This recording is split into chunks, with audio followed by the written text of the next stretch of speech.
Bien, bonjour à tous.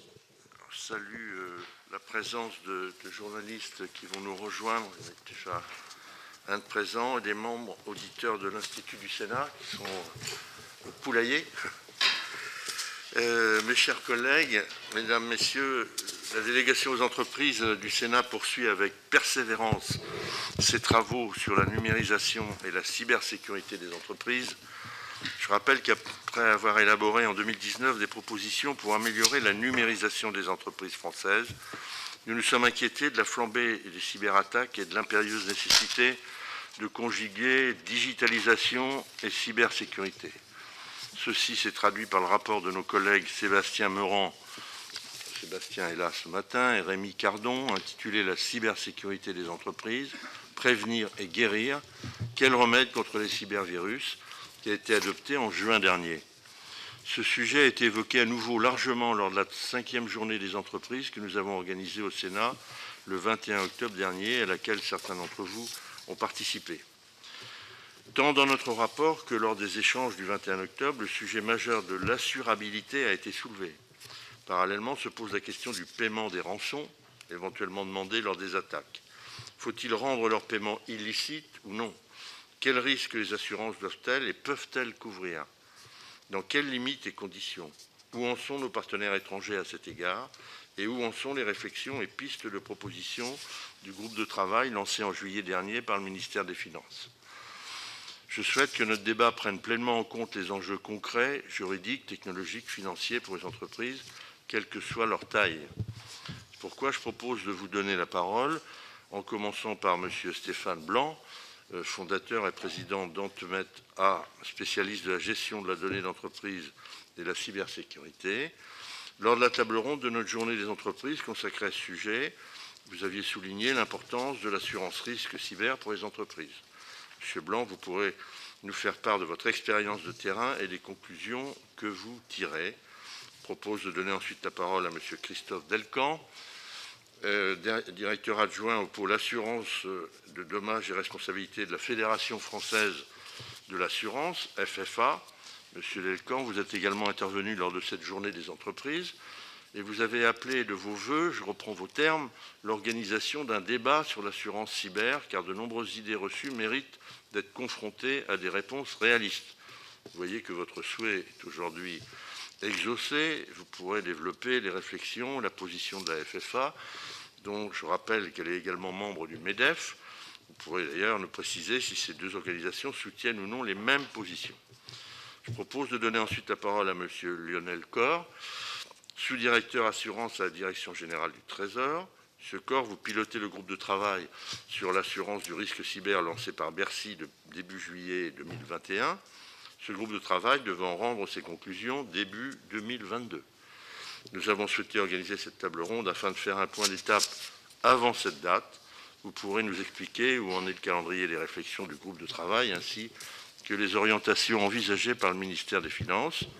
En outre, votre direction, la Direction générale du Trésor, a missionné en début d'année le Haut Comité juridique de la place financière de Paris qui devrait rendre ses conclusions le 3 décembre 2021, quelques jours, la semaine prochaine. Enfin, je donnerai la parole à M. Marc Botorel, qui est le référent cybersécurité nationale de la Confédération des petites et moyennes entreprises, CPME. Monsieur Botorel, vous avez également participé au débat du 21 octobre. Je vous remercie de venir à nouveau témoigner au Sénat de la situation des entreprises, des analyses et de la position de la CPME. Nous savons que les PME sont à la fois concernées par le risque cyber et qu'il leur est souvent plus difficile d'y faire face. La CPME est également membre du groupe de travail lancé par le ministère des Finances. Vous nous direz si la voix des entreprises de toute taille est entendue et comment répondre concrètement à leurs problématiques. Pour vos propos liminaires de ce premier tour de table, je vous remercie de ne pas dépasser une petite dizaine de minutes. Les sénateurs souhaiteront vous poser ensuite des questions, à commencer par Sébastien Meurant, notre co-rapporteur, qui devra nous quitter à 9h30, c'est bien entendu, et donc il faudra qu'il puisse poser ses questions avant son départ tout de suite. Rémi Cardon, l'autre co-auteur, s'est excusé de ne pouvoir être présent ce matin. Vous êtes concerté, je suppose, pour les questions. Il n'est pas inutile de rappeler les consignes sanitaires qui doivent s'appliquer à tout le monde. Et vous avez un président qui était doublement cas contact cette semaine, ça fait beaucoup, mais je m'en suis bien tiré par un test négatif, je vous rassure. Y compris les intervenants, compte tenu de l'accélération de la nouvelle vague de Covid-19. En effet, il est essentiel que nous gardions tous notre masque tout au long de la table ronde. Je vous remercie de votre présence. Je salue les journalistes qui s'installaient. Et je donne la parole tout de suite à Monsieur Stéphane Blanc pour commencer ce tour de table. Monsieur le Président de la délégation aux entreprises du Sénat, Mesdames, Messieurs les sénateurs, merci de me donner la parole et merci de me recevoir sur cette table ronde qui aborde un terme aux enjeux majeurs. Je me présente, donc Stéphane Blanc, effectivement président fondateur d'Antemeta, entreprise créée en 1995, pour la protection de la donnée avec un chiffre d'affaires de centaines de millions d'euros de chiffre d'affaires et 300 collaborateurs. Membre d'Exatrost, alliance du cloud computing, de la cybersécurité française et souveraine, et membre du fonds d'investissement Cyberimpact qui a vocation à soutenir les futurs champions européens de la cybersécurité. J'ai la chance d'être bien entouré pour gérer mon entreprise, ce qui me permet de pouvoir être directement en contact avec mes équipes opérationnelles, ingénieurs, développeurs et techniciens, et puis bien sûr mes clients. Depuis des années, c'est un fait, la sécurité du système d'information est au cœur des débats, mais le secours est également l'élément essentiel, stratégique, et c'est le point de mon intervention d'aujourd'hui. C'est la convergence de la sécurité et du secours, et ce n'est que dans cette logique que l'on pourra assurer la pérennité du système d'information de nos entreprises. Nos constats, face à un risque systémique, les assureurs se désengagent de l'assurance à risque cyber, et quand ils s'y engagent, c'est sans assurer les ransomware. Or, depuis 4-5 ans, nous assistons à une évolution multifactorielle. Petit 1, si vous me permettez, nous ne sommes plus en face des actions individuelles, mais face à des actions structurées, organisées par des États qui n'ont ni tabou ni limite dans un monde où les rapports de force se durcissent et où la cybercriminalité devient un outil de déstabilisation des États et participe à la guerre économique que se mènent les États-Unis, la Chine, le Moyen-Orient, la Russie face à l'Europe.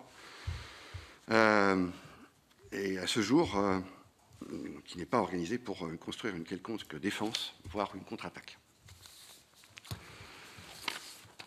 La cybercriminalité utilise des outils CryptoLocker et innove depuis 4-5 ans et devient bien évidemment de plus en plus efficace pour bloquer les systèmes d'information de nos entreprises. La généralisation des monnaies de type Bitcoin, CryptoLocker, Bitcoin, rend difficile la traçabilité des cybercriminels. Et le Darknet complète cette facilité d'impunité. La pandémie Covid, bien sûr, accélère la numérisation des entreprises sans forcément prendre en compte la sécurité des données. En parallèle, les États cherchent à légiférer, vous le disiez, sur le fait de ne pas payer les rançons. Je pense que pour un chef d'entreprise, pour qui c'est la seule solution de survie, j'imagine ça carrément inenvisageable. Je partage avec beaucoup d'entrepreneurs du numérique quelques convictions.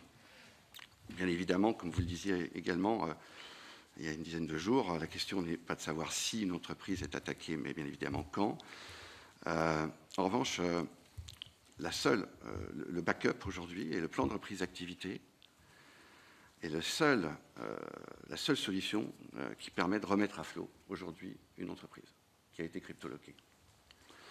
60% des PME qui sont attaquées, bien évidemment, malheureusement, sont mortes dans les 18-24 mois qui suivent. C'est bien évidemment colossal. Pour l'obtention aujourd'hui, et en tout cas à venir, de crédits d'entreprise, soit via des fonds d'investissement, soit pour obtenir des dossiers majeurs avec des donneurs d'ordre, aujourd'hui, on va réclamer, ces banques, ces donneurs d'ordre vont réclamer de vérifier si les entrepreneurs, si les entreprises ont bien une assurance couvrant le risque cyber. Enfin, selon le rapport cyberassurance de Valéria Formoutin de l'Assemblée nationale, un blocage de 10% des PME et des ETI françaises reviendrait à un problème de sécurité nationale majeur. Fort de ces convictions, je me permets, au nom d'Antemeta, mais pas que, de vous présenter nos recommandations qui ont pour objectif de prendre en compte les assureurs, les entreprises et le pouvoir public. Le premier est de redonner confiance aux assureurs pour assurer le risque cyber. En tenant en compte les enjeux géopolitiques, l'État doit créer un fonds de réassurance pour les 10 assureurs. Les assureurs, en revanche, doivent labelliser des solutions de secours en service managé, autour du backup, du plan de reprise d'activité, encadré par des labels de tiers de confiance, au même titre, par exemple, que l'archivage. Il agira en 77-24-24 pour assurer le secours du système d'information des entreprises. Cela contribuera à créer un écosystème fiable grâce à des audits réguliers menés par des assureurs auprès de ces tiers de confiance. C'est un gage d'amélioration continue, c'est en complément des certifications qui, elles, ne démontrent qu'une conformité à un instant T, en fait. En auditant ces tiers de confiance, elle permettra également de mutualiser et d'établir une cartographie de l'écosystème de l'assuré. L'entrepreneur voulant souscrire ce service managé, le secours auprès des 10 tiers de confiance, devra bien évidemment se soumettre et soumettre son entreprise aux différents tests et remédiations que lui imposera le tiers de confiance. L'entrepreneur déduira fiscalement tout en partie son investissement autour de cette démarche de secours, lui laissant à la charge financière la partie sécurité, caractérisée bien évidemment par la myriade d'outils indispensables pour tenter d'empêcher les différentes formes d'attaque, authentification, firewall, chiffrement, je vous en passe. Ces recommandations sont intimement liées et définissent ainsi un cercle vertueux d'actions coordonnées. L'État devra abonder et être garant responsable avec des actions à la fois incitatives et coercitives. L'objectif est d'établir les conditions nécessaires à la confiance. Pour les assureurs, il s'agira d'assumer leur rôle et leurs responsabilités dans un risque désormais maîtrisé. Pour les entreprises, des conditions plus propices leur permettront d'investir dans la protection. Et en même temps, nous conforterons ainsi une filière industrielle autour du secours numérique, au même titre que celle de la cybersécurité. Mesdames, Messieurs les sénateurs, je vous remercie. Merci. Je vais passer la parole à notre collègue Vincent Ségouin, peut-être pour développer les questions de notre délégation. Merci, Monsieur le Président. Alors, bien sûr, plusieurs questions. La première le constat que l'on fait, c'est que les chefs d'entreprise ont deux ennemis dans leur vie, c'est le temps et les charges. Chaque fois qu'on revient d'une formation, on se dit il faut à tout prix se mettre à jour sur la cybersécurité, puis on rentre dans notre entreprise et puis on se dit on est pris par le courant et on est pris par les charges aussi, hein, faut l'avouer. Et ces coûts, le problème c'est que chaque fois qu'on parle de cybersécurité, on est dans un brouillard complet. Je pense qu'il y a de l'information qui est donnée sur le risque potentiel, le risque létal pour l'entreprise. Même si beaucoup, et vous l'avez dit dans les taux de couverture, beaucoup n'en ont pas conscience encore. Donc il y a sûrement un risque, il y a un problème d'information. Mais il y a après le second problème, c'est comment on détermine le niveau de protection de l'entreprise. Ça, c'est le premier point. Le deuxième point, vers qui on peut se tourner pour prendre les meilleures garanties. Le troisième point, c'est au fur et à mesure du temps, serons-nous toujours à jour? Parce que quand on le fait à l'instant T, est-ce que la protection va être bonne à 2 ans après? Enfin bref, on a un ensemble de questions. Bilan, on est dans un brouillard complet. On ne sait pas non plus quel budget on doit allouer à la cyberdéfense pour être sûr. Alors il faudrait sûrement un taux par rapport au chiffre d'affaires et puis prendre conscience que ceux qui s'évitent cette charge, ils prennent un risque. C'est le risque de l'entreprise. Et voilà l'ensemble de questions. Je trouve qu'il n'y a pas assez de continuité, de suivi dans l'information qui est donnée. On va déjà prendre cette première partie parce qu'elle est très vaste et c'est les fondations du sujet. Monsieur Blanc, peut-être sur le thème. Je reviens sur effectivement la définition déjà du terme cybersécurité. Encore une fois, moi, ce que je vois au quotidien, je ne parlerai pas des mairies où on a beaucoup œuvré, je peux vous dire, ces derniers temps pour restaurer les systèmes d'information. Mais d'un point de vue terminologie cybersécurité, on oublie encore une fois l'aspect secours. Bon, c'est la sécurité, on oublie secours. Même dans le sein d'une entreprise, alors je ne parle plus d'une ETI, hein, mais au sein même d'une ETI, aujourd'hui, vous avez les gens qui s'occupent de la cyber et les gens qui s'occupent du secours. Ils ne se connaissent pas, ils ne travaillent pas ensemble. Ils ne sont pas fusionnés, d'accord, au sein des directions générales. Ça, c'est déjà un point qui est essentiel. Encore une fois, c'est la convergence des deux qui va faire qu'on va pouvoir sécuriser correctement un système d'information. Je pense que déjà la définition pour un chef d'entreprise, même pour l'État, hein, de ce qu'est de la constituante de la cybersécurité, c'est la convergence sécurité-secours. C'est essentiel aujourd'hui. Encore une fois, vous pouvez mettre tout l'argent que vous voulez pour sécuriser, pour mettre de la cyber, et je fais partie des Xatros, donc je le vois bien, les investissements qui sont quand même réalisés par les chefs d'entreprise autour de ça. Mais c'est le recours à un plan de reprise d'activité qui est le seul point de redémarrage d'un système d'information. La mairie, si elle avait un plan de reprise d'activité fort, avec qui va plus large hein, que les backups aujourd'hui, hein, d'accord, la définition des métiers, quels sont les métiers qui doivent être privilégiés en premier, comment on classifie ça, qu'est-ce qu'on doit redémarrer en premier, par exemple, d'accord. Cette action-là, si elle n'est pas définie dès le départ, elle n'est pas comprise dès le départ, c'est très, très, très compliqué. C'est pour ça que j'insiste sur ce fait de la convergence de la sécurité secours et de la compréhension du terme cybersécurité aujourd'hui, ce qu'elle doit englober. Pardon. Merci de la précision. Comme le disait Stéphane, et je pense qu'il le répétera, si effectivement derrière vous avez une sauvegarde correcte mise en place, suivant les bonnes pratiques du métier, la rançon n'a plus lieu d'être. Vos données sont sauvegardées, vous avez un incident cyber, vous restaurez vos données, vous redémarrez. Éventuellement, vous allez perdre 1 ou 2 jours, ou 3 jours le temps de restaurer, même une semaine au pire. Mais vous redémarrez avec l'intégrité de vos données. Et la rançon n'est plus exigible, puisqu'elle n'a plus lieu d'être. Ceci étant, et sur la cible sur les TPE-PME, de ce que j'observe aussi au travers de mon mandat et puis de mon activité, il y a encore assez peu d'entreprises qui ont un schéma de sauvegarde correct, on va dire, en place. Et je l'ai trouvé aussi dans des petites collectivités. Donc il y a un travail de fond à faire. Et là, de la même manière que ce que j'évoquais tout à l'heure sur la loi de finances en 2005 sur les équipements réseau, on pourrait tout à fait, et je crois que c'était inscrit cette année, me semble-t-il, mais à vérifier, que tout ce qui était équipement permettant de faire des sauvegardes de données était aussi susceptible de déduction sur les impôts des sociétés, il me semble. Donc si c'était le cas, à proroger potentiellement ou à réinscrire dans la loi de finances. Si tu veux rajouter un mot, Stéphane. Je me permettrai de répondre également par rapport à un point que vous avez donné par rapport à l'État. Pourquoi l'État serait... Parce que la situation que nous vivons n'a rien à voir avec une situation traditionnelle. Il y a encore... Aujourd'hui, c'est plus...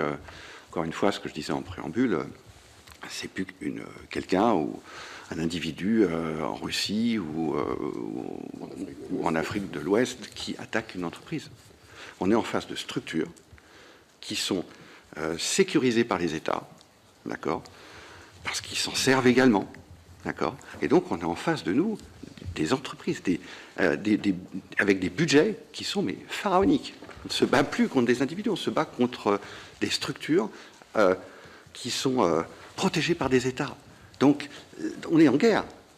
Et donc, l'État français, comme l'Europe, doit être également dans cette démarche de protection. C'est pour ça que l'entrepreneur, lui, il ne peut pas, il peut pas tout protéger. Il peut protéger son entreprise. Mais face à ce qu'on vit, l'État doit l'aider. Enfin, doit aider à travers, effectivement, il me semble, ce que je proposais, en tout cas, par rapport à un fonds complémentaire pour les assureurs. Mais il doit être en compréhension aussi que, vu ce risque, faciliter les entreprises à financer à travers crédit d'impôt, effectivement, sa protection, son secours, me semble être louable dans cette démarche. Et le deuxième point que je voudrais aborder, que vous allez me permettre de réaborder également, c'est la situation des banques. C'est-à-dire que si on ne va pas très très vite aujourd'hui sur ce sujet, cette table ronde, il va falloir rajouter un jour, d'accord, la BNP, la Société Générale, d'accord, pour en discuter. Pourquoi? Parce que dans le même temps, aujourd'hui, ils sont en train d'établir des scorings.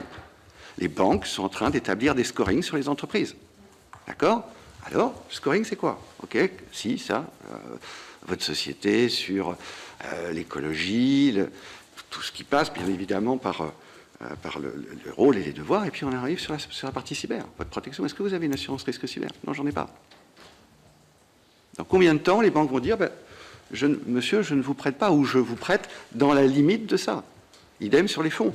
Idem encore sur les donneurs d'ordre. Un donneur d'ordre, un groupe comme Engie, un groupe comme Total, ou des ETI, demain, vont demander à leurs prestataires, attendez, est-ce que vous avez bien une assurance risque cyber? Parce que si je vous confie ce marché, et que vous êtes cryptoloqué, vous ne pourrez pas fournir, vous ne pourrez pas livrer, vous ne pourrez pas installer. Donc vous me mettrez en difficulté, donc je ne travaillerai pas avec vous. Vous voyez tout et quand je vous parle d'urgence, je suis vraiment dans cet état d'esprit. J'espère que Marc... Je suis tout à fait d'accord, Stéphane. D'ailleurs, pour rebondir sur ce que tu disais, c'est aussi le sens de la deuxième mouture de la directive NIS, le Network Information Security, où on étend le champ d'application de la directive européenne aux TPE et PME. De mémoire, c'est moins de 50 personnes et 2 millions de chiffres d'affaires qui vont être également, on va dire, sous la même réglementation qui légifère la cyber dans les OSI, les OSE et les OIV. Donc on va dans ce sens-là de toute manière par réglementation. Et c'est plus uniquement le donneur d'ordre qui va l'imposer à son sous-traitant, ça sera par décret éventuellement. Le dernier mot aux entreprises, la CPME, 1 minute. 13. Merci beaucoup, Monsieur le Président. Je vais pouvoir le faire en 1 minute. Vous parliez tout à l'heure de combien coûte une protection pour une entreprise. J'ai fait l'exercice et je l'ai transmis à Christophe Delcan. J'ai pris un exemple sur une société type 10 personnes, si je ne me trompe pas, 1 million de chiffre d'affaires. Le coût de la protection annuelle est d'environ 1 à 2 jours de chiffre d'affaires, maximum.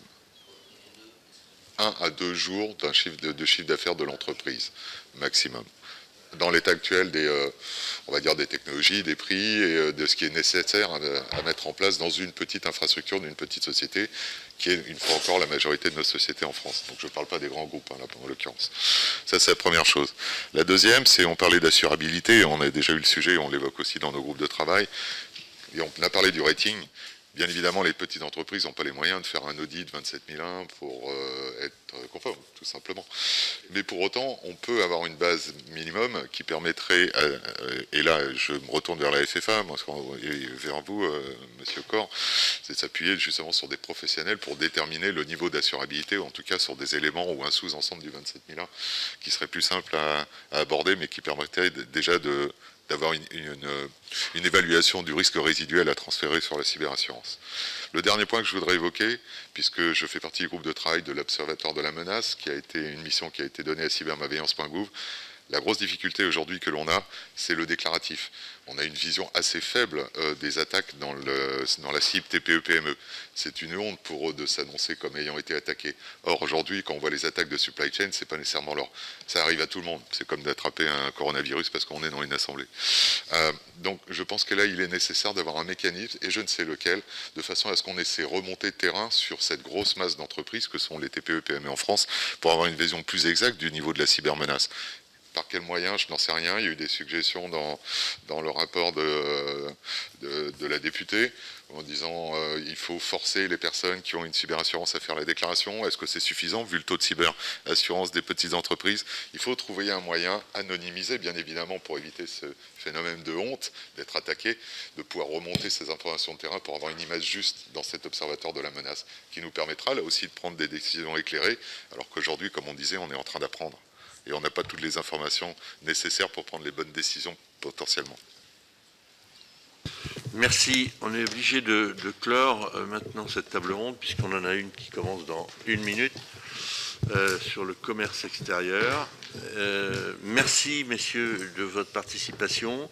On aura à se retrouver sur le sujet. On l'a ouvert pour répondre à votre sollicitation.